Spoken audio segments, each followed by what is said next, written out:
अथ मंत्रपाठः।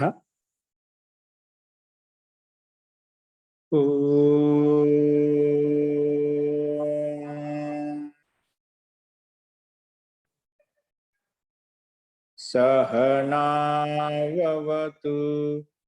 सहनौ भुनक्तु सह वीर्यं करवावहै तेजस्विनावधीतमस्तु मा विद्विषावहै।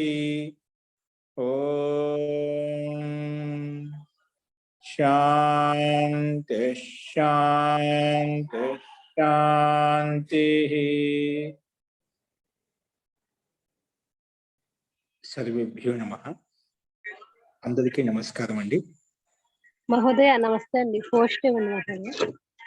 నేను చెప్పిన పాట మీద సందేహాలు ఉన్నాయండి?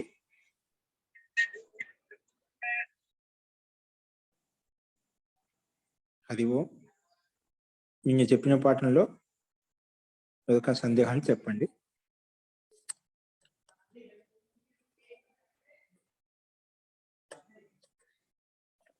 అస్తు ప్రకృతం అనుసరామః. మన నిన్న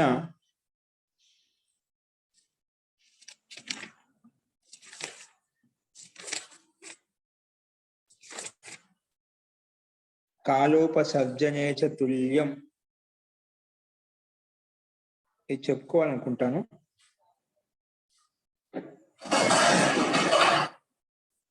కాలోపసర్జన తుల్యం ఇది చెప్పుకున్నాము.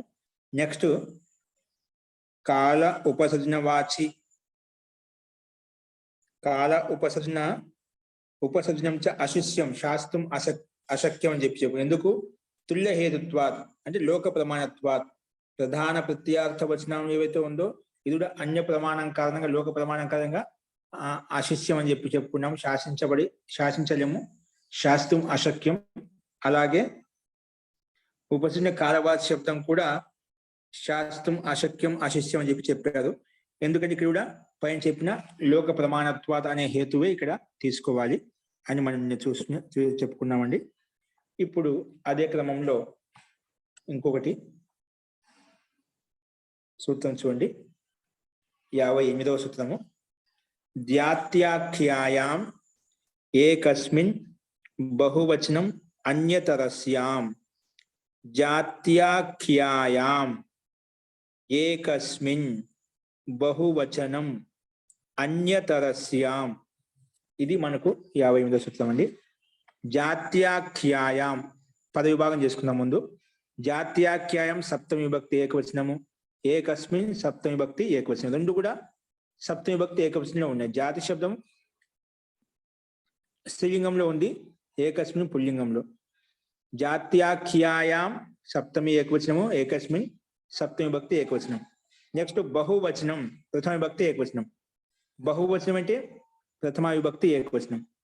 నెక్స్ట్ అన్యతరస్యాం ఏంటండి? అన్యతరస్యాం అంటే అవ్యయ పదం. ఇది అన్యతరస్యాం అంటే ఏమిటండి? అవ్యయ పదం.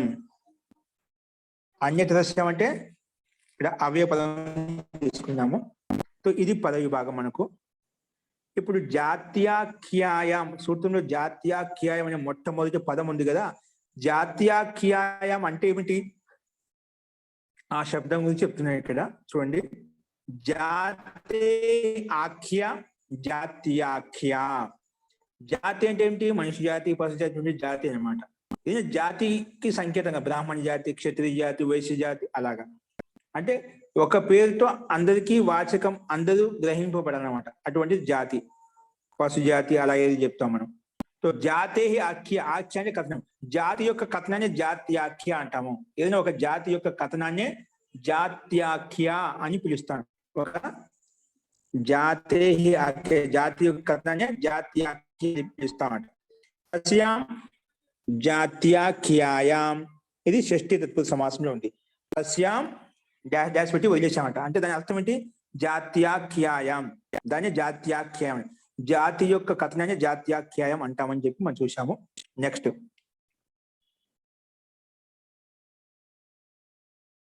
పదం ఏంటి? బహువచనం అన్యతరస్యాం. ఇక్కడ బహువచనం అంటే ఏమిటి ఆ పదాన్ని కొంచెం విడిచి చెప్తున్నాడు. బహువచనం అంటే ఏమిటి? బహునాం వచనం బహువచనం. బహునాం చాలా వచనాలు ఏవైతే ఉన్నాయో దాన్ని బహువచనం అంటున్నాం. బహునాం వచనం బహువచనం. ఏంటిది? బహునాం వచనం అంటే చాలా మంది యొక్క వచనాన్ని బహువచనం అంటామంట. బహువచనం చాలా మంది భిన్న భిన్న రకాలుగా కథనాలు చెప్పామంట. కాబట్టి బహునాం వచనం చాలా మంది యొక్క వచనమే బహువచనం చెప్పుకుంటాం. ఒకే వచనం చెప్పకుండా భిన్న భిన్న వచనాలు చెప్పాను, అందుకే బహువచనం అని చెప్పి చెప్పుకున్నాము. బహునాం వచనం బహువచనం. అస్తు.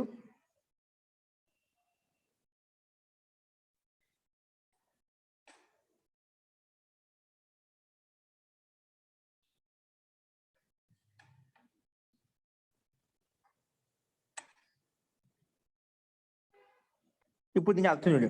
బహునాం వచనం బహువచనం అనేది కూడా ఇది షష్ఠి విభక్తి బహువచనం విడగొట్టినాం కాబట్టి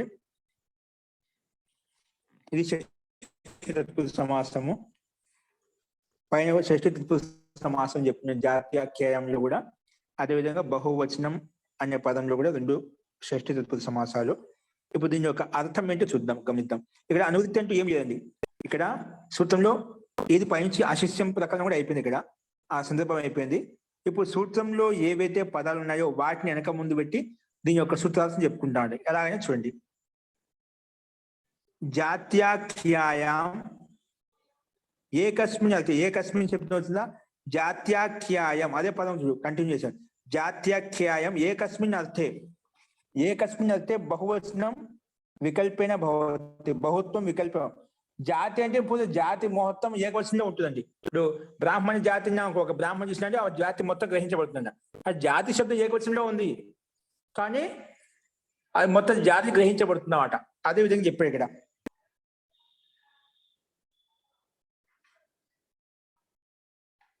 జాతివాచక శబ్దం ఒకటి ఉన్నప్పటికీ కూడా జాతివాచక శబ్దము ఏకస్మిన్ అర్థే ఒకే అర్థంలో ఉన్నప్పటికీ కూడా, అంటే జాత్యాఖ్యం అంటే జాతి యొక్క కథనం అనేది, జాతి యొక్క వచనం అనేది ఏకస్మిన్ అర్థే ఒకే వచనంలో ఒకే అర్థంలో ఉన్నప్పటికీ కూడా బహువచనం వికల్పేన భవతి. ఏకవచనం కూడా కానీ కొన్ని చోట్ల వికల్పంగా బహువచనం కూడా ఉపయోగిస్తాము. జాతి శబ్దాన్ని బహువచనం వికల్పేన భవతి. వికల్పంగా ఒకసారి ఏకవచనంలో ఉంటుంది, ఒకసారి బహువచనంలో ఉంటుంది. మామూలుగా జాతి అంటే సమూహం మొత్తం గ్రహించబడుతుంది. అయినప్పటికీ జాతి అనే శబ్దము ఏకవచన వాచకం. సో ఏకవచనంలో ఉంటుంది, బహువచనంలో కూడా ఉంటుంది వికల్పంగా. ఒక పక్షంలో ఏకవచనము దాచుకోవచ్చు, ఒక పక్షంలో బహువచనము దాచుకోవచ్చు అని చెప్పి ఈ సూత్రం నిర్ధారించింది. జాత్యాఖ్యాయం ఏకస్మిన్ అపి అంటే జాతి యొక్క వాచక శబ్దం ఏదైతే ఉందో ఏకస్మిన్ అపి ఒకటే అయినప్పటికీ కూడా, జాతి వాచక శబ్దం ఒకటే అయినప్పటికీ కూడా అన్య దృశ్యాం భవతి అంటే వికల్పంగా బహుత్వం వస్తుంది. వికల్పంగా బహుత్వం వస్తుంది అంటే ఒకసారి ఏకవచనం పెట్టుకుంటాం, ఒకసారి బహువచనం పెట్టుకుంటాం అంట. ఇది ఈ సూత్రం యొక్క అభిప్రాయం అండి. అర్థమైందా? ఇక సూత్రాలు జాత్యాఖ్యాయం ఏకస్మిన్ అర్థే బహువచనం అంటే బహుత్వం వికల్పైన భవతి. వికల్పంగా వస్తుంది. జాతిర్ నామ అయం ఏకో అర్థ. ఏంటి? జాతిర్ నామ అయం ఏకో. జాతిని పిలగలే ఒక అర్థం. జాతిర్ నామ అయం ఏకో అర్థ, ఒక అర్థము. తేన ఏకవచనే ప్రాప్తే. జాతి అనగానే జాతి శబ్దం ఏకవచన శబ్దమే. అందుకే జాతికి నామ అయం ఏకో. జాతి ఒక జాతి, బ్రాహ్మణ జాతి ఒక జాతి సమూహం చెప్పాం అంతే. ఆ దానికి ఒక పేరు పెట్టాం అంతే. అందుకే జాతి నామ ఏకో, జాతి నామ అయం ఏకో అర్థ. ఇది ఒకే అర్థం. తేన దీని ద్వారా ఏకవచనే ప్రాప్తే. తో ఏకో అర్థ అంటున్నా, ఒకటే అర్థం కాబట్టి ఒక అర్థం ఉన్నప్పుడు ఏకవచనే ప్రతి తెచ్చుకోవాలి. ఏకో అర్థ తేన ఏకవచనే ప్రాప్తి. దానివల్ల ఒకే అర్థంలో ఏకార్థక వాచకం కాబట్టి ఏకార్థం వాచక అర్థంలో ప్రతి తెచ్చుకోవాలి. అందుకే తేన ఏకవచనే ప్రాప్తే బహువచనం పక్ష విధీయతే. ఏకో అర్థ తేన ఏకవచనే ప్రాప్తి. దానివల్ల ఏకవచనం ప్రాప్తం అవుతుంటే, కానీ ఈ సూత్రం వచ్చేసి బహువచనం పక్ష విధీయతే. ఒక పక్షంలో వికల్పంగా ఏకవచనం కూడా వస్తుంది, ఒక పక్షంలో బహువచనం కూడా వస్తుంది.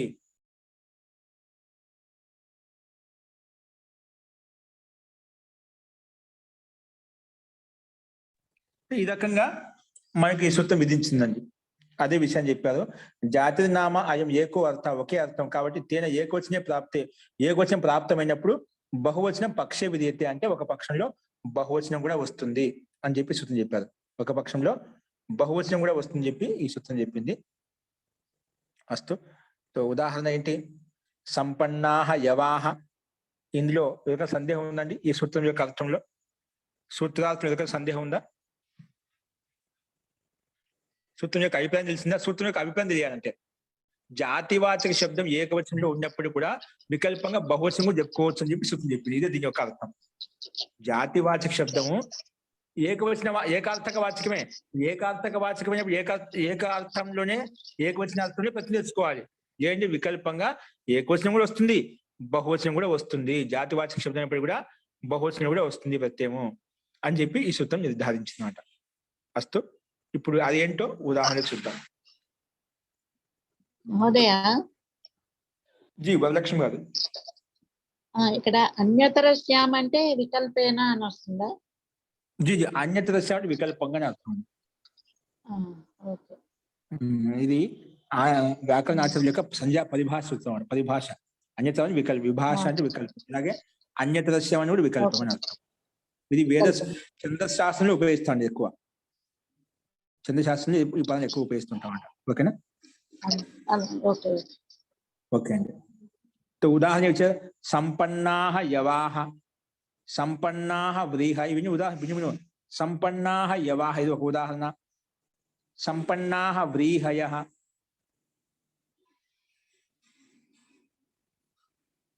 అత్ర బహుత్వం ఏంటండి? అత్ర సంపన్నాహ యవాహ, సంపన్నాహ వ్రీహయ. సంపన్నమయ్యాయి గోధుమలు, బహువచనంలో ఉంది. సంపన్నమయ్యాయి ఇవి గోధుమలో కొన్ని విధ రకం అండి.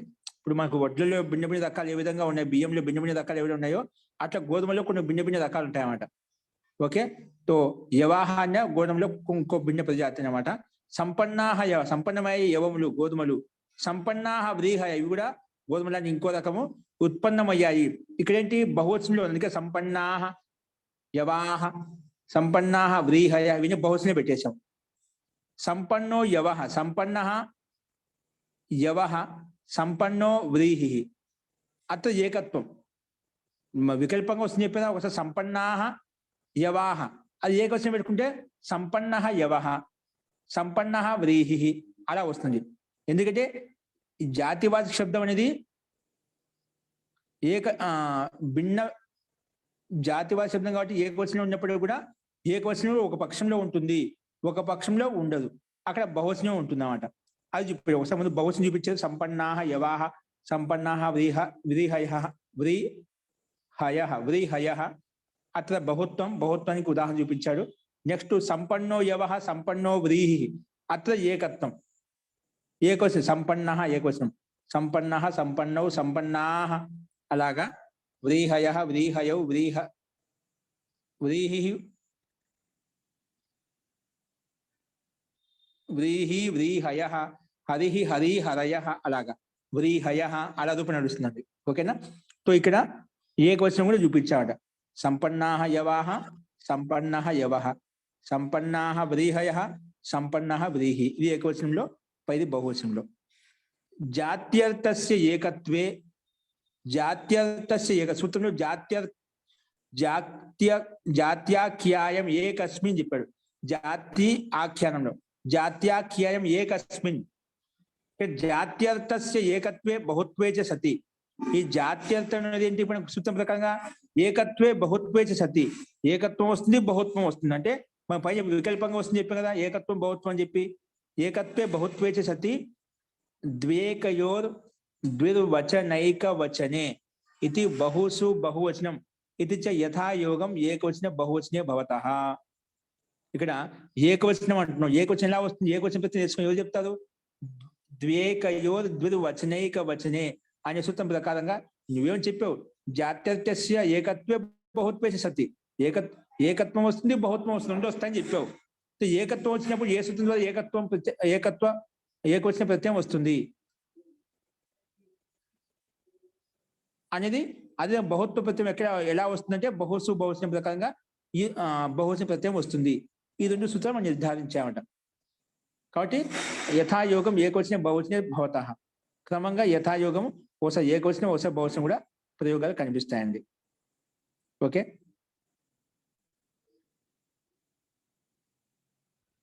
జాతి అనేది ఒకటే ఉంటుంది, కానీ జాతికో చెప్పడం కోసం ఏకత్వం నిత్య ప్రాప్త. జాతి ఒకటేనప్పుడు జాతిని ఏకత్వం చెప్పి నిత్యమైనటువంటి సూత్రం ప్రాప్తమైంది అన్నమాట, నిత్య ప్రాప్తమైంది. కాబట్టి ఈ సూత్రం వచ్చేసి ఒక పక్షంలో బహుత్వం విధానం చేసిందన్నమాట. ఇది ముఖ్యమైన సూత్రం.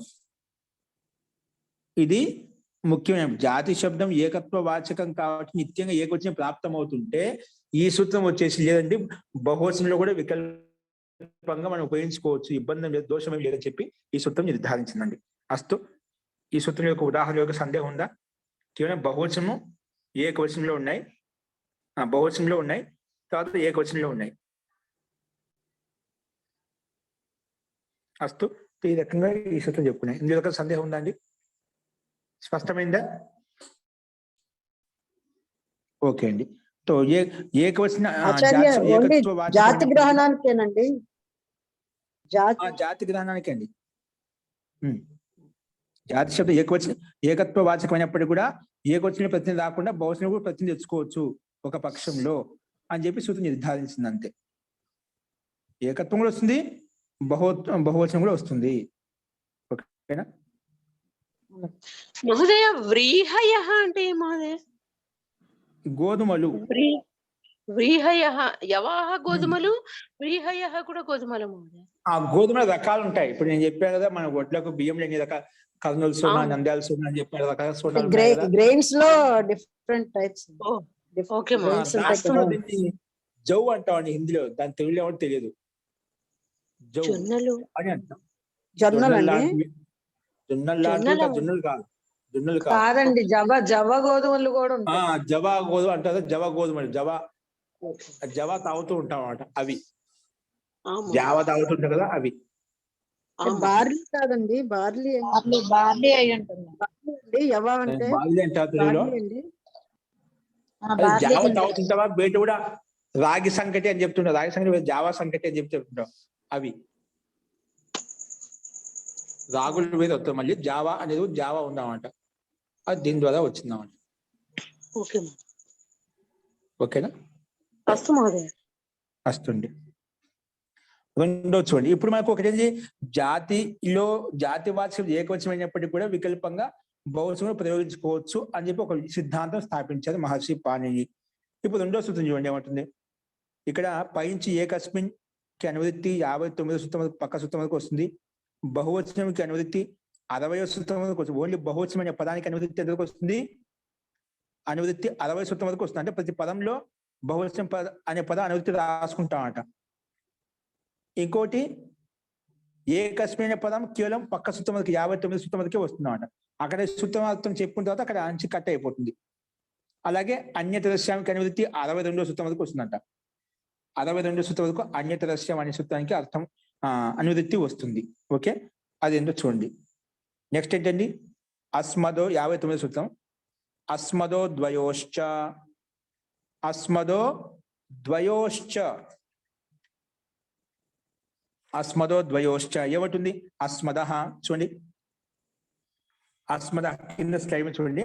అస్మద షష్ఠీ భక్తి ఏకవచనం. అస్మద అని అస్మదో అయిపోతుంది సంధి నియమం ప్రకారంగా. అస్మద షష్ఠీ భక్తి ఏకవచనము. ద్వయోహు సప్తమి భక్తి ద్వివచనం. ద్వయోహు ఏంటి? సప్తమి విభక్తి ద్వివచనము.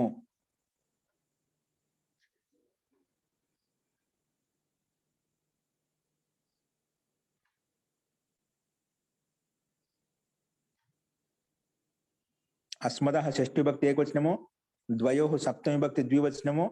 చ అనేది అవ్యయ పదం. చ ఏంటండి? అవ్యయ పదం. చ అనేది అవ్యయ పదం అన్నమాట. ఓకే,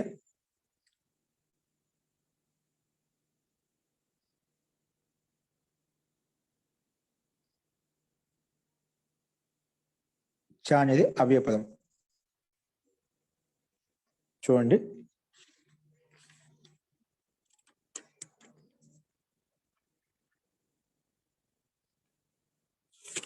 దీని అర్థం ఏం చెప్పుకున్నాము? అర్థం గమనించండి.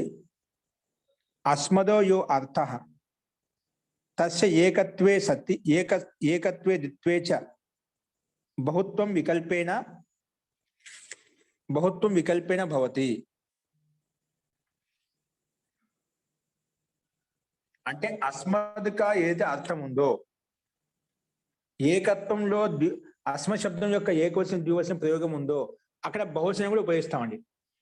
అస్మ శబ్దానికి ఏకవచనం ద్వివచన ప్రయోగం ఏదైతే ఉందో అది ఏం చేస్తాం మనము బహువచనం కూడా రాస్తామంట.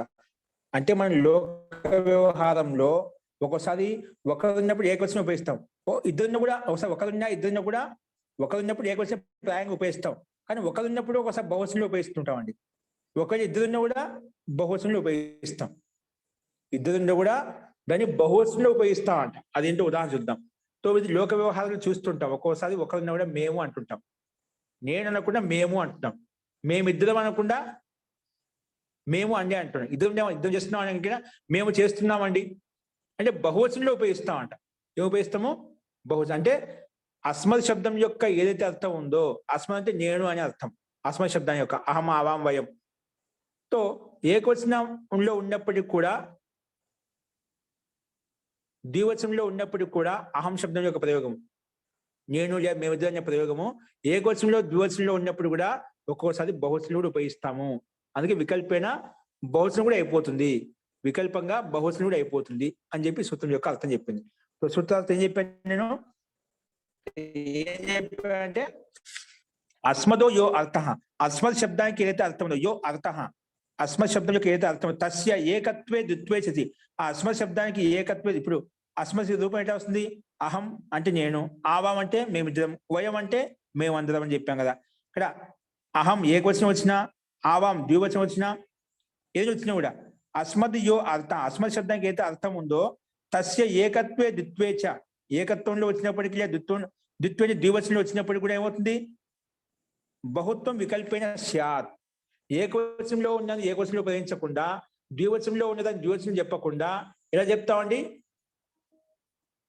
బహుత్వం వికల్పేన భవతి. బహుత్వం కూడా చెప్తాం. అంటే బహువచనం కూడా ప్రయోగిస్తాం. ఏకవచనాన్ని బహువచనంలో ఉపయోగించుకోవచ్చు, ద్వివచనం కూడా బహువచనంలో ఉపయోగిస్తాం. ఇప్పుడు నేను చెప్పాను లౌకికంగా ఒకసారి ఒకరు ఉన్నప్పుడు నేను చేస్తున్నాను అనకుండా మేము చేస్తున్నాం అంటాం, ఇద్దరిని కూడా మేమిద్దరం చేస్తున్నాం అనకుండా మేము చేస్తున్నాం అని చెప్తామంట.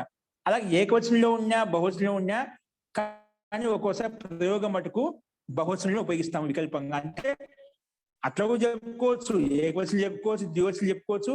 ఒక పక్షం ఏంటంటే బహువచనం చెప్పుకుంటాము. సాధారణంగా సహజంగా మనం అనాయాసం చెప్పుకుంటాం, మేము వెళ్తామండి, నేను చేస్తానండి అనకుండా మేము చేస్తామండి, చేసి ఒకరైనప్పుడు మేము చేస్తామండి అని చెప్తా ఉంటామంట.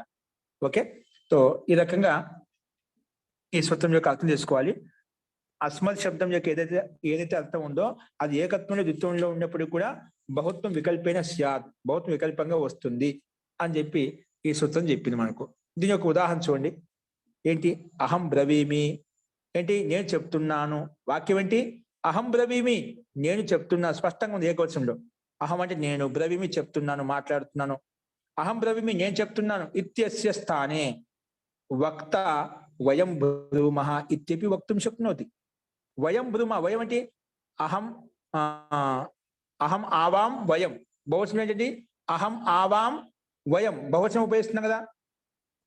అంటే అహం బ్రవీమి నేను చెప్తున్నాను అనే అర్థాన్ని, వాక్యం యొక్క అర్థాన్ని ఎలా చెప్తారో వక్త ఒక్కోసారి వయం బ్రూమః మేము చెప్తున్నాను, నేను చెప్తున్నాను అని చెప్పకుండా మేము చెప్తున్నాము అండి అని చెప్తాం. అంటే బహువచనం ఉపయోగించదా? కాబట్టి బహువచనం ఉపయోగిస్తారు. అందుకే ఏకవచనంలో కూడా ఉంటుంది, బహువచనంలో కూడా ప్రయోగాలు ఉంటాయి. కాబట్టి ఏకత్వ వాచకం అయినప్పటికీ కూడా ఒక్కోసారి మనం బహువచనంలో లోక వ్యవహారం చేస్తుంటాము. అహం బ్రవీమి, అహం అంటే నేను, బ్రవీమి అని చెప్తున్నాను, ఏకవచనం, ప్రథమ పురుషుడు ఏకవచనం అంట. ఏకవచనంలో ఉన్నప్పటికీ కూడా ఇత్యస్య స్థానే వక్త వయం బ్రూమః ఇత్యపి వక్తుం శక్తి. ఇత్యపి అపి శబ్దం మీద ఇక్కడ గమనించాలి. అపి కూడా ఇలా కూడా చెప్పొచ్చు, ఏకవచనమే కాకుండా బహువచనంలో కూడా చెప్పుకోవచ్చు. ఇత్యపి వక్తుం శక్నోతి, ఇది కూడా చెప్పగలుగుతాడు. ఇత్యపి వక్తుం శక్నోతి. ఓకేనా? కానీ యద్యపి వక్త ఏక ఏవ స్యాద్, యద్యపి ఒకవేళ వక్త ఏక ఏవ ఒకడే ఉంటేనే అలా చెప్తామండి. యద్యపి ఒకవేళ వక్త ఏక ఏవ ఒక ఇక్కడ అక్కడ చూస్తే మామూలుగా వక్త ఏకవచనంలో ఉన్నాడు అనమాట, ఒకడే ఉన్నాడు. ఒకడు ఉన్నప్పటికీ కూడా మనము వయం బ్రూమః ఇత్యపి కథనం కూడా చెప్తూ ఉంటాము. కాబట్టి వక్తుం శక్నోతి యద్యపి వక్త ఏకైవ, కానీ ఒక వక్త ఒకదే ఉన్నారు. ఒకదే ఉన్నప్పటికీ కూడా వయం బ్రూమః అని చెప్పి చెప్పుకుంటాము. ఓకేనా? ఏవం ఆవాం బ్రూవః. అలాగే రెండో ఉదాహరణ ఆవాం బ్రూమ, మేమిద్దరం చెప్తున్నాము. అహం నేను, ఆవాం అంటే మేమిద్దరం చెప్పాను, మేమిద్దరం బ్రూవః చెప్తున్నాము, మాట్లాడుతున్నాము అనే ద్వివచనం యొక్క పదాన్ని కూడా బహువచన ఇత్యస్య స్థానం, ఈ స్థానంలో వయం బ్రూమః ఇత్యపి భవతి. ఇత్యపి భవతి అంటే మేమిద్దరం చేస్తున్నాము అనే దాన్ని మేము చేస్తున్నాము అని చెప్పి బహువచనుడు ఉపయోగిస్తా ఉంటాం, బహువచనుడు ఉపయోగిస్తాము. కాబట్టి రెండు అహం ఆవాం బ్రూమః అనే ఒకటే, వయం బ్రూమః అని చెప్పిన కూడా ఒకటే. అట్లా వికల్పంగా మనకు ఒక్కోసారి బహువచనంలో కనిపిస్తుంటుంది, ఒక్కోసారి ద్వివచనంలో ఉంటే ద్వివచనంలో కనిపిస్తుంది, ఏకవచనంలో ఉంటే ఏకవచనంలో కనిపిస్తుంది. ఒకసారి ఏకవచన ప్రయోగాన్ని బహువచనంలో ఉపయోగిస్తాం, ఒకసారి ద్వివచనం యొక్క ప్రయోగాన్ని కూడా బహువచనంలో ఉపయోగిస్తాం. ఇలాంటి విడివిడి కూడా ఉపయోగించుకోవచ్చు. ఇబ్బంది ఏకత్వంలో ద్విత్వంలో ఎలాగైనా ఉపయోగించుకుంటాం. ఒకసారి రెండింటిని కలిపి కూడా బహువచనం చెప్పుకుంటాం, ఒకసారి ఒకే దాన్ని బహువచనం చెప్పుకుంటాం. ఈ రకంగా యద్యపి ద్వౌ వక్తారౌ స్తః, ఇక్కడ ఇద్దరు వక్త భిన్న భిన్నమైన వక్త, ఒకే వక్త కాదు. ఇక్కడ యద్యపి ఇక్కడ ద్వౌ వక్తారౌ స్తః, ఇద్దరు వక్తలు ఉన్నారు. ఓకేనా?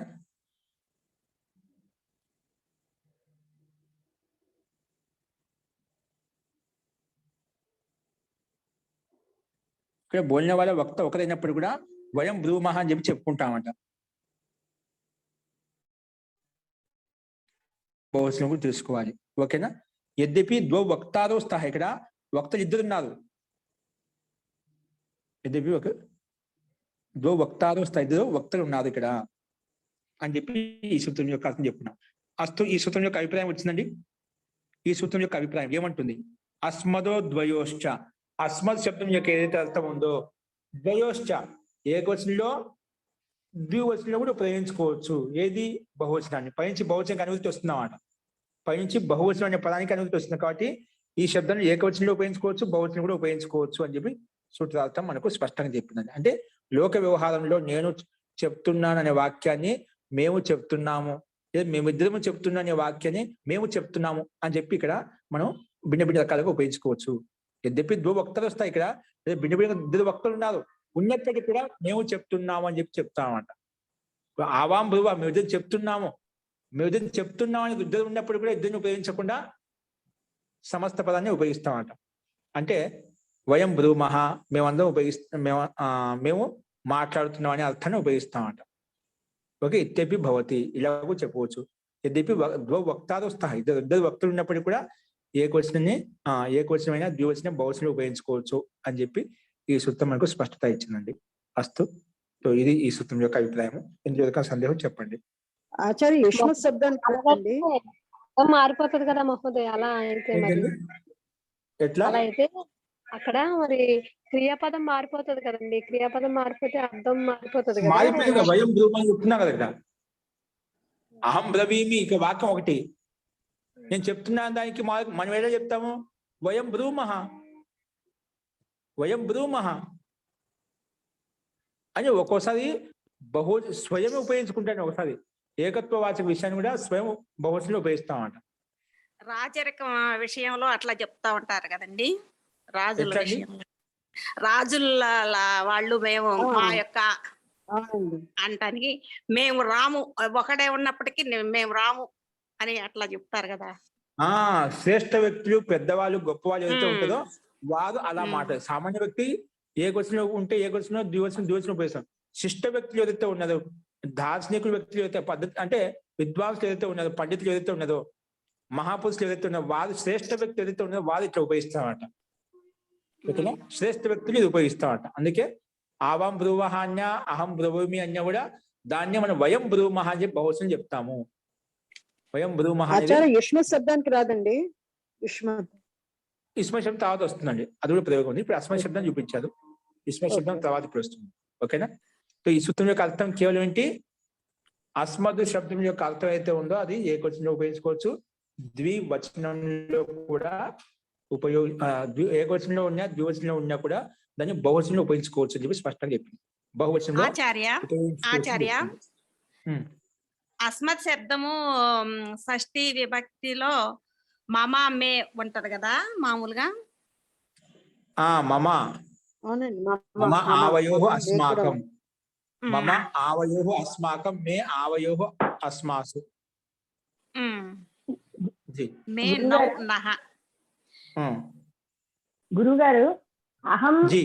అనేది అంటే ఒక అహంకార పూర్వకంగా చెప్పేలాగా మనం తీసుకుని, వయం అని అంటే మేము అనేది ఒక నిరహంకార పూరితంగా నేను ఒక్కతినే కాకుండా ఇద్దరి యొక్క దాని వల్ల ఇట్లా జరిగింది అని కూడా తీసుకునే ఐదులో కూడా తీసుకోవచ్చా? తీసుకోవచ్చండి. అంటే ఒక అహం అంటే విధంగా నేను ఇది- చేశాను అనేది ఒక అహంభావంగా ఒక అహంకార పూరితమైన ఇదిలో చేసేది అనుకుంటే, మేము అనేసరికల్లా నాదే కాకుండా ఇంకొకళ్ళకి ప్రమేయం ద్వారా నేను జరుగుతోంది అని తీసుకోవడం. అన్వయం చేసుకోవచ్చు ఆధ్యాత్మిక పరంగా. ఇక్కడ మన శబ్దం వరకు ఆలోచిస్తున్నాం కాబట్టి అట్లా చేసుకోవచ్చు అండి మనం. అందుకే ఇదేం చెప్తుంది మనకి ఎట్లా ఒక ఎన్ని రకాలుగా వాడుకోవచ్చు అనేది అధ్యాహారం చేసుకోవచ్చు, అన్వయం చేసుకోవచ్చు అని ఈ సూత్రం చెప్తుందండి మనకు. చేసుకోవచ్చు, చెప్పుకోవచ్చు. ఇక్కడ మనం కేవలం ఒక్కోసారి మన లోకంలో చూస్తుంటాం, ఒకరిని కూడా దాన్ని నేనేస్తాను మేమని చెప్తుంటాం, ఇద్దరిని కూడా మేమని చెప్తుంటాం. అట్లా ఆ ప్రయోగం చెప్తున్నాం, ఇక్కడ సూత్రంలో చెప్పుకున్నాం అంతే. అస్మద నేను మేమిద్దరు అనే వాక్యాలన్నీ మనము ఏకవచనం ద్వివచనంలో ఉన్నప్పటికీ కూడా దాన్ని ఏకవచనం ద్వివచనం ప్రయోగించకుండా బహువచనంలో ప్రయోగిస్తాము. అలా కూడా ప్రయోగిస్తుంటాం లోకంలో, అలా ఉందని చెప్పి ఈ సూత్రం ద్వారా తెలుసుకున్నాం. అంటే అస్మద్ ద్వయోష్టం 2 రకాలుగా ఉంటాయని చెప్పి తెలుసుకున్నాం. శ్రేష్టమైన వ్యక్తులు అంటే చాలా గొప్పవాళ్ళు అన్నవాళ్ళు, వాళ్ళు నిరహంకారం లేకుండా మేము అందరం కలిసి ఇదే మేము తెలుసుకున్నాము, మేము ఇద్దరము అని కావచ్చు, ఎంతమంది అని కావచ్చు. అదే శ్రేష్ఠ వ్యక్తి వెళ్తున్నాం, వాళ్ళు అలా ఉపయోగిస్తామంట. అజ్ఞానులు అన్నవాడు నేనే చేశానని చెప్పుకుంటారు. అది అభిమానం అంటారు కదా, నేను చేస్తాను, ఆ అభిమానం ఉండకూడదు. అది ఆధ్యాత్మిక పక్షంలో మనం అలా తీసుకోవచ్చు అండి. ఓకేనా? ఇక్కడ మనకు శబ్దం ద్వారా కాబట్టి శబ్దం వరకు తెలుసుకోవచ్చు. దానికి లోతుగా వెళ్తే మీరు చెప్పినట్టుగా అలా కూడా ఆలోచించుకోవచ్చు అండి. అస్తు. నెక్స్ట్ సూత్రం చూడండి. ఫాల్గుని ప్రోష్ఠ పదానాంచ నక్షత్రే. ఫల్గుని ప్రోష్ఠ పదానాంచ నక్షత్రే. ఫల్గుని ప్రోష్ఠ పదానాంచ నక్షత్రే. ఇది సూత్రం యొక్క అర్థం అండి. దీని అర్థం గమనించండి. ఫల్గుని ప్రోష్ఠ పదానాంచ నక్షత్రే. ఫల్గుని ప్రోష్ఠ పదానాం షష్ఠి విభక్తి బహువచనం, చ అవ్యయపదము, నక్షత్రే సప్తమి విభక్తి ఏకవచనం. నక్షత్ర అనేది సప్తమి విభక్తి ఏకవచనం అండి. సమాసం ఏం చెప్పారు ఇక్కడ? ఫల్గుని ప్రోష్ఠ పదానాం అనే అర్థాన్ని, శబ్దం యొక్క అర్థాన్ని ఇక్కడ ఓపెన్ చెప్తున్నాడు. అంటే దీంట్లో ఏ శబ్దాలను ముందు విడగొట్టుకుంటాము. ఏమని? ఫల్గుని నక్షత్ర, ఫల్గుణ్యం 2 కాబట్టి ఫల్గుణ్యం 2 నక్షత్రాలు. ఫల్గుణ్యౌ చ ప్రోష్ఠ పదే చ. ఫల్గుణ్యౌ చ 2 ఫల్గుని ప్రోష్ఠ పదౌ చ 2 ప్రోష్ఠ పదాలు అన్నమాట. ఫల్గుణ్యౌ చ ప్రోష్ఠ పదే చ ఈజ్ ఈక్వల్ టు ఫల్గుని ప్రోష్ఠ పదాః. ఫల్గుని ప్రోష్ఠ పదాః. ఓకేనా? ఫల్గుని ప్రోష్ఠ పదాః అలా అర్థం వస్తుంది. ఫల్గుణ్యౌ చ ప్రోష్ఠ పదే చ ఫల్గుని ప్రోష్ఠ పదాః. తాసాం, ఇది స్త్రీలింగంలో ఉంది కాబట్టి తాసాం వచ్చిందండి. లేకపోతే పుల్లింగంలో అయితే తేషాం వచ్చేది. స్త్రీలింగ పదం కాబట్టి తాసాం అని చెప్పుకున్నాం.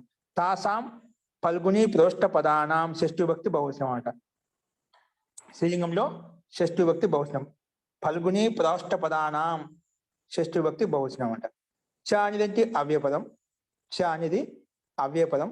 నెక్స్ట్ నక్షత్రే. నక్షత్రే అనేది సప్తమి విభక్తి ఏకవచనం. నక్షత్రే అనేది సప్తమి విభక్తి ఏకవచనం అన్నమాట. ఓకే, ఇలా చెప్పుకున్న తర్వాత సమాసంలో ఏం చెప్పుకున్నాం? ఫల్గుణ్యౌచ ప్రోష్ఠ పదేచ ఫల్గుని ప్రోష్ఠ పదాః బహువచనంలో తాసం ఫల్గుని ప్రోష్ఠ పదానాం ఇతరేతరయోగ ద్వంద్వ సమాసః. ఇది దీనికి ఫల్గుని అనే పదానికి ప్రోష్ఠ అనే పదానికి రెండింటికి ప్రాధాన్యత ఉంటుంది. రెండింటికి ప్రాధాన్యత ఉంది కాబట్టి మనం భిన్న భిన్న ప్రాధాన్యతలు ఉంది కాబట్టి మనం ద్వంద్వ సమాసం చెప్పుకున్నామండి. అస్తు. ఇక్కడ అనువృత్తి ఏమొస్తుంది? ద్వయోహో అనే పదానికి, ద్వయోహో అనే పదానికి ఎక్కడి నుంచి? అస్మదో ద్వయోశ్చ అన్నాం కదా, ఆ ద్వయోశ్చ నుంచి ద్వయో అనే పదానికి అనువృత్తి వస్తుంది. పైనుంచి బహువచనానికి అనువృత్తి ఎలా వస్తుంది? అన్యతరస్యం కూడా పైనుంచి అనువృత్తి వస్తుందన్నమాట. జాత్యాఖ్యాయం బహువచనం అన్యతరస్యం కూడా అక్కడి నుంచి అనువృత్తి వస్తున్నాయి. ఇప్పుడు ఈ సూత్రం యొక్క అర్థము అనువృత్తిలో ఉండే పదముల యొక్క అర్థాన్ని గమనిద్దాము. అనువృత్తిలో ఉండే పదాలు తీసుకొని అర్థం ఏ రకంగా తీసుకోవాలి, అర్థం ఏ రకంగా చెప్పుకోవాలి చూద్దాం. చూడండి, ఫల్గుణ్యో ప్రోష్ట పద యోశ్చ, ఫల్గుణి మరియు ప్రోష్ట పదయోశ్చ ద్వయో నక్షత్ర, ఈ రెండు నక్షత్రాలు, ఫల్గుని నక్షత్రం, ప్రోష్ట పదాని నక్షత్రం. ఫల్గుణ్యో ద్వయో ఈ రెండు నక్షత్రాలు, ప్రోష్ట పదయోశ్చ ఇంకా ప్రోష్ట పదనే ద్వయో నక్షత్ర, ఈ రెండు నక్షత్రాలను ఈ రెండు నక్షత్రాలకు బహువచనం వికల్పేన భవతి. ఈ రెండు నక్షత్రాలు కూడా బహువచనం వికల్పంగా అక్కడక్కడ కనిపిస్తూ ఉంటుంది. బహువచనం వికల్పంగా ఉంటుంది, అందుకే బహువచనం వికల్పేన భవతి అని చెప్పి సూత్రం యొక్క అర్థం చెప్పుకున్నాడు.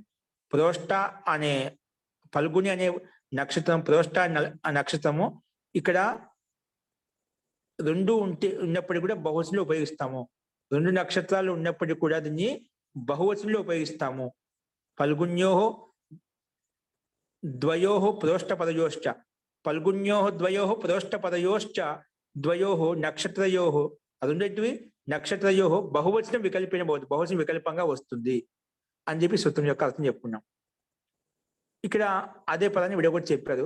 ఫల్గుణ్యం అంటే ఉంది ద్వే నక్షత్రే ప్రోష్టపదే అపి ద్వే తేన ద్వయో ద్వివచనం ప్రాప్తం. ఫల్గుణ్యం రెండు నక్షత్రాలు కాబట్టి ద్వివచనం ప్రాప్తం అవుతుంది. ప్రోష్టపద అనేది నక్షత్రాలు రెండు ఉన్నాయి కాబట్టి ద్వివచనం ప్రాప్తం అవుతుంది.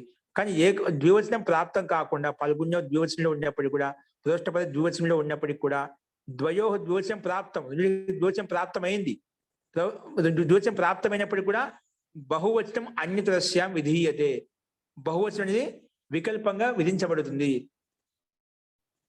వికల్పంగా విధించబడుతుంది అని చెప్పి సూత్రం యొక్క అభిప్రాయం అండి. కాబట్టి ఫల్గుణ్యో ద్వే నక్షత్రే ప్రోష్టపదే అపి ద్వయో నక్షత్రయో బహువచనం వికల్పేన భవతి అని చెప్పి చెప్పుకున్నాం. ఇక్కడ ఫల్గుణ్యో ద్వే నక్షత్రే ప్రోష్టపదే అపి ద్వే తేన ద్వయో ద్వివచనం, రెండింటికి ద్వివచనం ప్రాప్తమైంది. కానీ బహువచనం అన్యతరస్యాం విధీయతే, కానీ ఈ సూత్రం ప్రకారంగా వికల్పంగా విధానం చేసుకుంటున్నాము అని చెప్పి ఈ సూత్రం చెప్పిందన్నమాట. ఫల్గుని ప్రోష్టపదానాంచ నక్షత్ర, నక్షత్రవాచి ఫల్గుని ప్రోష్టపద అని చెప్పి ద్వివచన ద్విత్వవాచకమైనప్పటికీ కూడా దాన్ని బహువచనంలో ఉపయోగించాము. అది ఇక్కడ ఉదాహరించారు. ఉదితాహ పూర్వాహ ఫల్గుణ్య, పూర్వంలో ఉదయించబడినటువంటి సూర్యుడు అనమాట. ఉదితాహ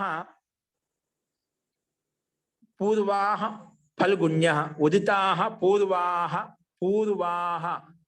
ఉదితాహ పూర్వాహ ఫల్గుణ్య, ఉదితాహ పూర్వాహ ఫల్గుణ్య. అత్ర బహువచనం అండి. ఇక్కడ పూర్వాహ ఉదితాహ అని బహువచనంలో ఉన్నాయి. ఓకేనా? ఉదితే పూర్వే ఫల్గుణ్యౌ అట్లా ద్వివచనం. మామూలుగా ద్వివచనంలో కాబట్టి ఎలా ఉండాలి? ఉదితే పూర్వే ఫల్గుణ్యౌ అట్లా ద్వివచనం. కానీ వికల్పంగా అన్యం కాబట్టి ఒక పక్షంలో ఉదితే పూర్వే ఫల్గుణ్యం అని చెప్పి ద్వివచనంలో ఉపయోగించుకోవచ్చు. అంటే ఉదితాహ పూర్వాహ ఫల్గుణ్య అని చెప్పి డైరెక్ట్ గా బహువచనం రాసుకోవచ్చు. రెండింటికి తేడా ఏంటి మనం చూసామన్నమాట. ఉదితాహ పూర్వాహ ఫల్గుణ్య, ఉదితే పూర్వే ఫల్గుణ్యౌ, ఉదితే పూర్వే ఫల్గుణ్యౌ. ఇక ద్వివచనం ఉదితాహ పూర్వాహ ప్రోష్టపదాహ, ఉదితే పూర్వే ప్రోష్టపదే. అలాగే రెండు రూపాయలు చూపించాం. ఉదితాహ పూర్వాహ ప్రోష్టపదాహ, ఉదితే పూర్వే ప్రోష్టపదే. ఓకే, ఈ రకంగా మనకు ఇక్కడ కూడా ఈ రెండు నక్షత్రాలు ఉన్నప్పుడు కూడా దాన్ని బహువచనంలో ఉపయోగించుకోవచ్చు. నక్షత్రవాచి ఉన్నప్పుడే ఏవి ఆవిడ ఫల్గుని నక్షత్రం ప్రోష్టపద నక్షత్రం ఉన్నప్పుడు మాత్రమే ఇలా అవుతుంది. ద్వివచనంలో ఉన్నప్పటికీ కూడా ద్వివచనం ఉపయోగించుకోకుండా ఇక్కడ కూడా బహువచనం ఉపయోగిస్తాము. బహువచనం అన్యతరస్యాం విధీయతే, వికల్పంగా బహువచనం కూడా వస్తుంది అని చెప్పి మనకు ఈ సూత్రం యొక్క అర్థం చెప్పింది. అవే ఉదాహరణ ఇచ్చారు. ఉదితాహ పూర్వాహ ఫల్గుణ్య, అదేవిధంగా ఉదితే పూర్వే ఫల్గుణ్యౌ అని చెప్పి రెండు ఉదాహరణలు మనం ఇక్కడ ద్వివచనంలో బహువచనం స్పష్టంగా కనిపిస్తున్నాయి. వాటినే ఉదితాహ పూర్వాహ ప్రోష్టపదాహ, ఉదితే పూర్వే ప్రోష్టపదే అని బహువచనంలో ఎలా ఉంటుంది, అదేవిధంగా ద్వివచనంలో ఉన్నప్పుడు ఏ విధంగా ఉంటుందని 2 రూపాయలు మనం వికల్పంగా చెప్పారు. 2 రూపాయలు పక్క పక్కనే మనం ఉపయోగించామండి. చూస్తున్నాం అనమాట. ఉదితే పూర్వ. ఉదితే అనేది ఏంటి? ఉదితాశబ్ద స్త్రీలింగం. అందుకే ద్వివచనంలో ఉదితే. పూర్వాశబ్ద స్త్రీలింగం పూర్వే. ప్రోష్ట పదాశబ్ద స్త్రీలింగం. అందుకే ప్రోష్ట పదే. ద్వివచనాలన్నీ ద్వివచనంలోకి వచ్చేసామంటారు. ఈ రకంగా ఈ సూత్రం యొక్క అర్థం చెప్పుకోవాలండి. అస్తు. ఫల్గుని ప్రోష్ట పదానాంచి నక్షత్రే. నక్షత్రవాచి ఫల్గుని ప్రోష్ట నక్షత్రాలు అయినటువంటి ఫల్గుని నక్షత్రం, ప్రోష్ఠపద నక్షత్రాలను ద్వివచనంలో ఉన్నప్పుడు కూడా బహువచనంలో ఉపయోగిస్తాము. ఇది ముఖ్యం యొక్క తాత్పర్యం అండి. ద్వివచనంలో ఉన్నప్పుడు కూడా బహువచనం అన్యతరస్యాం విధీయతే. వికల్పంగా దీన్ని ఉపయోగించుకోవచ్చు. అన్యతరస్యాం అంటే ఒక పక్కన విధానం అవుతుంది, ఒక పక్కన విధానం కాదు. ఓకేనా? అంటే ఒక పక్షంలో బహువచనం వస్తుంది, ఒక పక్షంలో బహువచనం రాదు అని చెప్పి ఈ సూత్రం మనకు స్పష్టంగా చెప్పింది. అంటే పూర్వము ప్రోష్ట పదము నక్షత్రం కలిగినటువంటి, అంటే పూర్వపదానికి ప్రోష్ట పదం కలిగిన నక్షత్రానికి ఉదయం అవుతుంది అంటే ఉత్పన్నం అవుతుంది అని దీని యొక్క అర్థం తీసుకుంటాం. లేదా అటువంటి పూర్వ పాల్గొని నక్షత్రాలు ఎప్పుడైతే ఉత్పన్నమయ్యాయో, ఉదయం అయ్యాయో దాన్ని ఆ సందర్భాన్ని ఇక్కడ తీసుకోవాలన్నమాట. అస్తు. ఈ రకంగా మనం ఇది కూడా చూసామండి. అస్తు. ఇందులో రకాల సందేహం ఉందా ఇప్పుడు?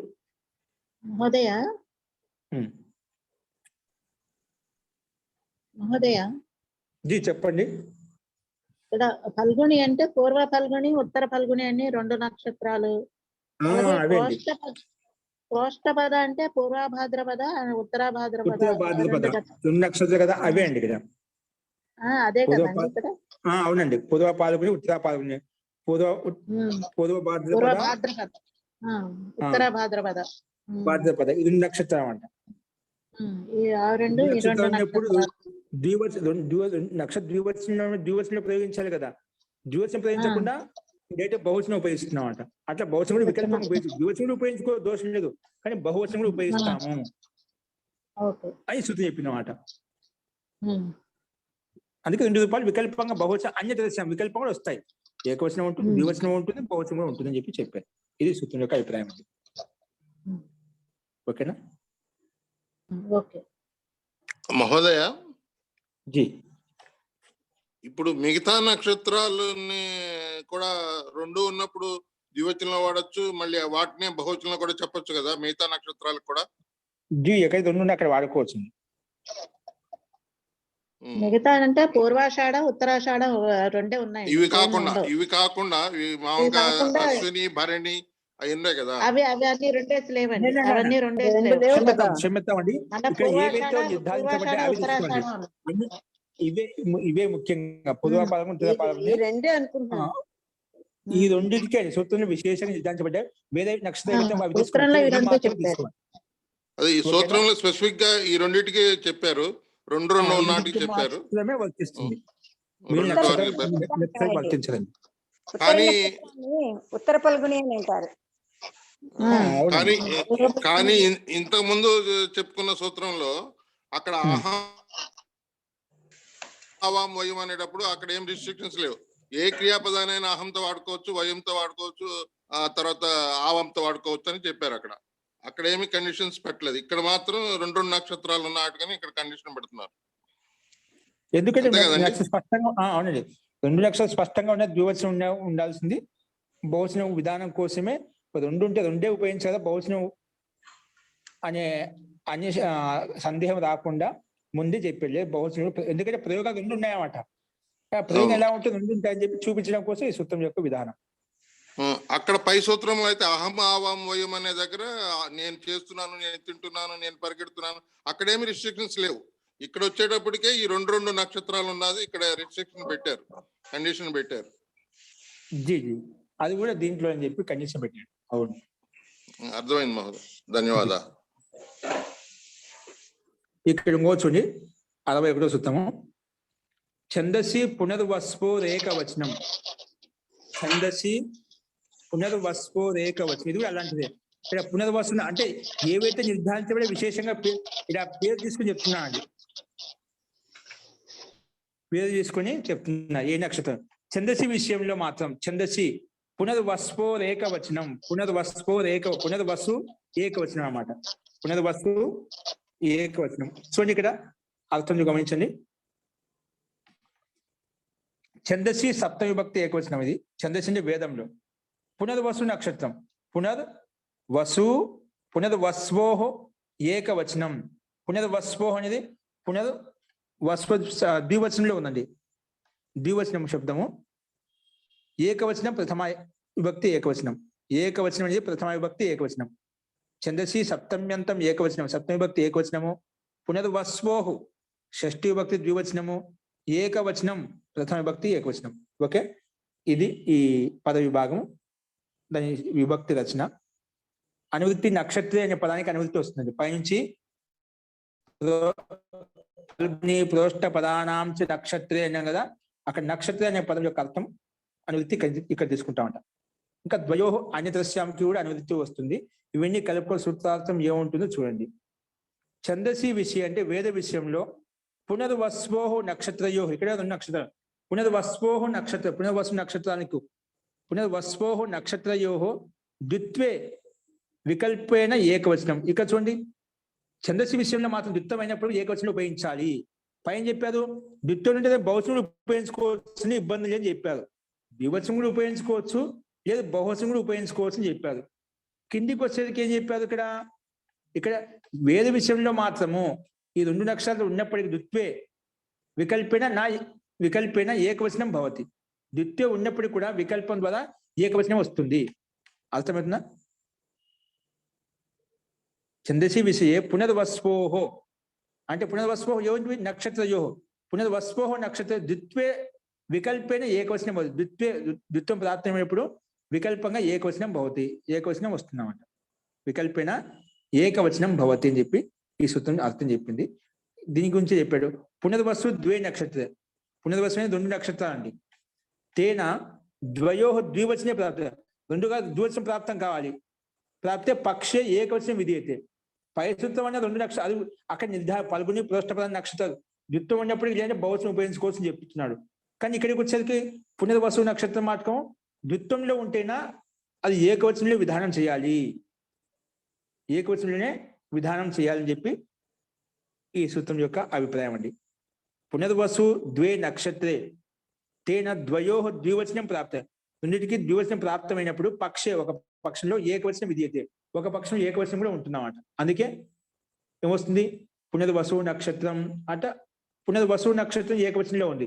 పునర్వసు నక్షత్రే ఇక్కడ దీర్ఘం వచ్చింది. గురు అని చెప్తుంది. ద్వివచనం వస్తుంది, దీర్ఘం వస్తుందన్నమాట. ఇక్కడ పునర్వసు ద్వివచనంలో పునర్వసు నక్షత్రే అంటే ఇక్కడ ద్వివచనం ఉంటుంది అన్నమాట. కానీ ద్వివచనాన్ని కూడా ఏకవచనంలో పరిగణించవచ్చు. ద్వివచనంలో ఉన్నదాన్ని ఏకవచనంలో పరిగణించవచ్చు అని చెప్పి మనకి ఈ సూత్రం యొక్క అభిప్రాయం చెప్తుంది. ఎప్పుడు ఛందసి విషయంలో మాత్రమే. ఛందసి విషయ పునర్వస్వోహ నక్షత్రయో ద్విత్వే వికల్పేన ఏకవచనం భవతి. ద్విత్వం ప్రాప్తమైనప్పటికీ కూడా 2 ఉన్నాయి కాబట్టి ద్వివచనంలో రాయాలని చెప్పి చెప్పకుండా వికల్పన ఏకవచనం భవతి. వికల్పంగా ఒక పక్షంలో ఏకవచనం వస్తుంది. 2 అదే ఉంటాయని కాదు, ఒక పక్షం ఏకవచనం కూడా ఉంటుంది, ఒక పక్షంలో ద్వివచనం కూడా ఉంటుంది, 2 ఉంటాయి అని చెప్పి ఈ సూత్రం యొక్క అభిప్రాయం. వేద విషయంలో మాత్రమే పునర్వసు నక్షత్రం అనేది ద్విత్వార్థంలో వికల్పంగా ఏకత్వం వస్తుంది. ఈ పునర్వసు పేరుగా 2 నక్షత్రాలు ఉన్నాయండి. పునర్వసు నక్షత్రం 2 నక్షత్రాలు ఉన్నాయంట పునర్వసుకి. అందుకే 2 నక్షత్రాలు ఉన్నాయి కాబట్టి ఏంటండి, పునర్వసు ఒకటే నక్షత్రం కానీ 2 రాసుల్లో ఉంటుంది. 3 పాదాలు వచ్చి అదే ఆదర్శంగా 2 తీసుకున్నామండి.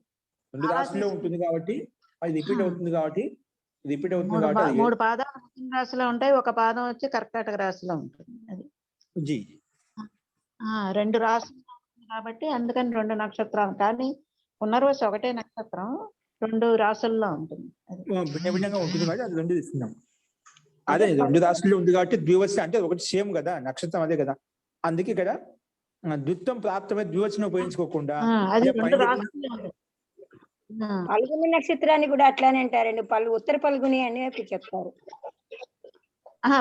ఫల్గునిది పూర్వ ఫల్గుని ఉత్తర ఫల్గుని 2 ఉన్నాయి. అవి అదే కానీ అది ఓకే. పునర్వసుది ఒకటే నక్షత్రం దానికి, కానీ రెండు ఒకటి అయినప్పుడు మళ్ళీ ఆ నక్షత్రం అది రిపీట్ అవుతుందన్నమాట. రిపీట్ అవుతుంది కాబట్టి రెండు అని చెప్పామట.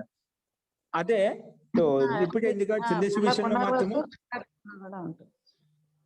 మిథునంలో 3 పాదాలు ఉంటాయి, కర్కాటకంలో 1 పాదం ఉంటుంది, 4వ పాదం ఉంటుంది. జీ జీ జీ. అంతే తేడా. సో మనకు ముఖ్యంగా గుర్తుపెట్టుకోవాల్సింది ద్వివచనం ప్రాప్తమైన ఏకవచనం విధానం. ఎప్పుడు పునర్వసు నక్షత్ర విషయంలో మాత్రమే ఏకవచనం. ఛందస్సి అని ఛందస్సు విషయంలో పునర్వసు ఏకవచనం, ఏకవచనంలో మాత్రమే ఇలా నియమం చెప్పబడుతుంది. ఏకవచనం విధీయతే అంటే పునర్వసు అంటే ఏం చెప్పాను, వసు నక్షత్ర స్థానంలో ద్విత్వం ప్రాప్తమైనప్పుడు ఏకత్వాన్ని ఉపయోగించుకోవచ్చు. అందుకే ఏకవచనం విధీయతే అని చెప్పి మనకు ఈ సూత్రం యొక్క అర్థం చెప్పిందండి.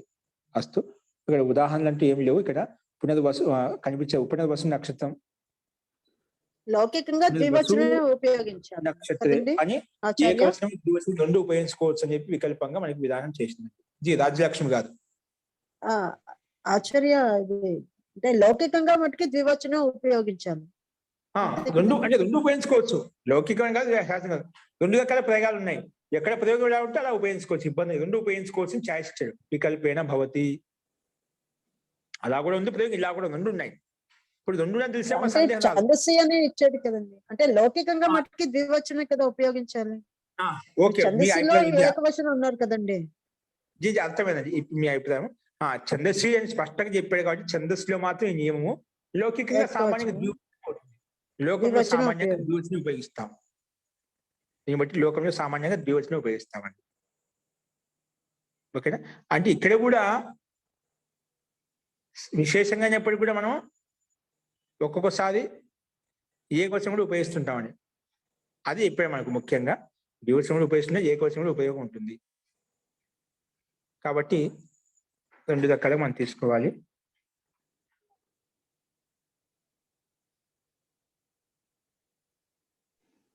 మహోదయ, జీ ఈ చివరి లైన్ లో పునర్వసు ద్వే నక్షత్రే అన్నాడు. మరి పునర్వసు అనేది ఒక నక్షత్రమే కదా, మరి ద్వే నక్షత్రే అని అంటున్నాడు ఏంటి? ద్వివచనం యొక్క ప్రయోగం అండి. పునర్వసు నక్షత్రే. ఇక్కడ ఎందుకంటే ఇప్పుడు మీరు చెప్పిన రాష్ట్రంలో అది మళ్ళీ రిపీట్ అవుతుందండి. పునర్వసు నక్షత్రం 2 సార్లు రిపీట్ అవుతుంది అన్నమాట. అందుకే రిపీట్ అవుతుంది కాబట్టి మళ్ళీ వస్తుంది కాబట్టి దాన్ని 2 నక్షత్రాలు ఉన్నాయి కాబట్టి దాన్ని ద్వివచనం ఉపయోగించాలి. ద్వివచనాన్ని ఇక్కడ వికల్పంగా అని చెప్పి 2 రూపాయలు చూపించాడు. వికల్పంగా ఉన్నాయి కదా, అందుకే ఒక పక్షంలో ఏకవచనం ఉంటుంది, ఒక పక్షంలో ద్వివచనమే ఉంటుంది. పునర్వసు నక్షత్రే అలాగే ఉంటుంది. ద్వివచనం ఉపయోగిస్తాం. మామూలుగా పునర్వసు అని దీర్ఘం పెట్టాడు కాబట్టి ద్వివచనంలో చెప్తున్నాడు కదా దాన్ని. ద్వివచనం గురువు గురువు అని చెప్పాను. పునర్వసు ద్వివచనంలో. అదే దీని మొత్తం అర్థం ఏంటంటే పునర్వసు ద్వే నక్షత్రే అని చెప్పాడు కాబట్టి అది 2 రాసుల్లో వస్తుంది కాబట్టి అలా రాసుల్ని మనం ఇక్కడ తీసుకోవాలని అర్థం గోచరం అవుతుంది. జీ జీ జీ ఆ నక్షత్రం ఏదైతే ఉందో 2 సార్లు రిపీట్ అవుతుందో ఆ నక్షత్రము 2 రాసుల్లో ఉంది కాబట్టి నక్షత్రం ఏదైతే ఉందో ఏకవచనం. 2 రాసుల్లో ఉంది. ద్విత్వం ప్రాప్తం కాకుండా ద్వివచనం చేయకుండా మనం ఏం చేసాము, ఏకవచనాన్ని విధించామన్నమాట. ఏకవచనాన్ని విధించుకోవచ్చు అని చెప్పి ఈ సూత్రం చెప్పిందండి. ఈ సూత్రం యొక్క అభిప్రాయం అండి. పైన ప్రశ్న నక్షత్రంలో మాత్రమే ద్వివచనంలో ఉన్నప్పటికీ కూడా ఏకవచనంలో ఉన్నప్పుడు దాన్ని బహువచనం ఉపయోగించుకోవచ్చని చెప్పుకున్నాం. పునర్వసు నక్షత్రంలో మాత్రం ఏం కట్టిపడేసాడు ఇక్కడ. ఛందస్సు విషయంలో మాత్రం పునర్వసు అనే 2 నక్షత్రాలు ఉన్నటువంటి ఏదైతే ఉందో అది ద్విత్వం ప్రాప్తమే. 2 ద్విత్వం ప్రాప్తం అవుతుంటే ఇక్కడ మాత్రము ఏకవచనం అని చెప్పి సూత్రం స్పష్టంగా మనకు నిర్ధారించిందన్నమాట. పునర్వసు ఏకవచనం, ఏకవచనం మాత్రం ఉపయోగించాలి. వికల్పపూర్వకంగా చెప్పి అందుకే ఒక పక్షంలో అది కూడా ఉంటుంది. పునర్వసు నక్షత్రం, పునర్వసు నక్షత్రం 2 రూపాయలు ఉన్నాయండి. ఇక దీన్ని బట్టి స్పష్టంగా అర్థమవుతుందండి. ఒకవేళ మనకు మీరు అడిగినట్టుగా పల్గుని ప్రోష్ట పదాన్ని అవే నక్షత్ర కన్నా భిన్న నక్షత్రం తీసుకోబడ్డాయి అనుకోండి, పల్గుని ప్రోష్ట పదానాంశ నక్షత్రే అని చెప్పి ఏకవచనం ద్వివచనం ఉన్నప్పుడు కూడా బహువచనం ఉపయోగించుకోవచ్చు. అన్నిటికీ వర్తిస్తుందా అంటే అన్నిటికి వర్తించదు. అన్నిటికి వర్తించినప్పుడు ఇక్కడ ఈ సూత్రం రచించాల్సిన అవసరం ఏంటి అన్నమాట. అన్నిటికి అవును. వర్తించినప్పుడు ఛందస్సులో వేదంలో కూడా అది అలాగే నియమించబడుతుంది, లోకంలో కూడా అదే విధంగా నియమించబడుతుంది. మళ్ళీ ఈ సూత్రం రచించాల్సిన అవసరం లేదు. కాబట్టి ఇది ఈ పునర్వసు నక్షత్రం భిన్నంగా చెప్పారు వేద విషయంలో. పల్గొని పృష్ఠ పదాన్ని సామాన్యంగా అన్ని నక్షత్రాలు చెప్పారు అనమాట. కాబట్టి ఈ రకంగా ఇది అర్థం చేసుకోవాలి. అస్తు. సో నెక్స్ట్ ఇంకా విశాఖ యోష్టి అంటే ఏ నక్షత్రాలు తీసుకోబడతాయి, ఏ నక్షత్రాలకు వికల్పంగా అవుతుంది, ఏ నక్షత్రాలకు కావు అని ఇంకా కొన్ని ఇచ్చారు. 2 సూత్రాలు అవి రేపు చెప్పుకుందామండి. అస్తు. ఇంకో సందేహాన్ని చెప్తుందామండి. మంత్రపాఠ.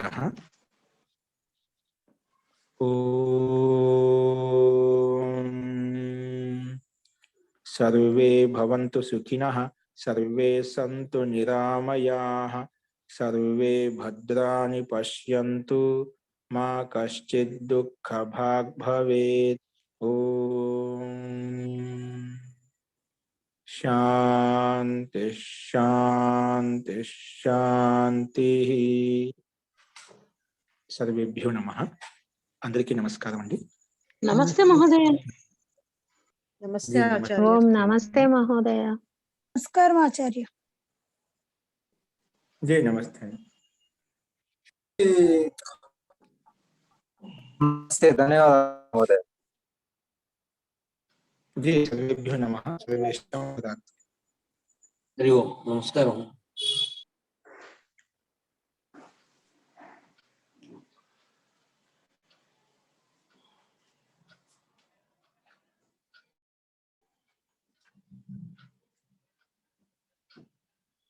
మహోదయ రేపు ఉదయం క్లాస్ లేదని చెప్పారు కదా.